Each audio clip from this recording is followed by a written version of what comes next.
Türktür dilim, Türkçe sözüm Türk. Türk oğluyum, Türk olarak ölürüm.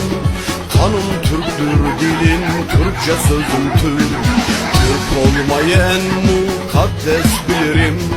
Dinim İslam, içim Türktür, özüm Türk. Türk olmayı en mukaddes bilirim. Dinim İslam, içim Türktür, özüm Türk. Türk'e karşı kim olursa karşım var.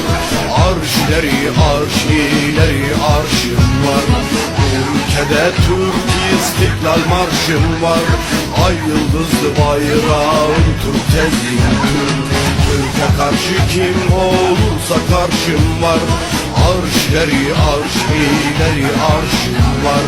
Bu ülkede Türk İstiklal Marşım var. Ay yıldızlı bayrağım Türk, tezgin Türk.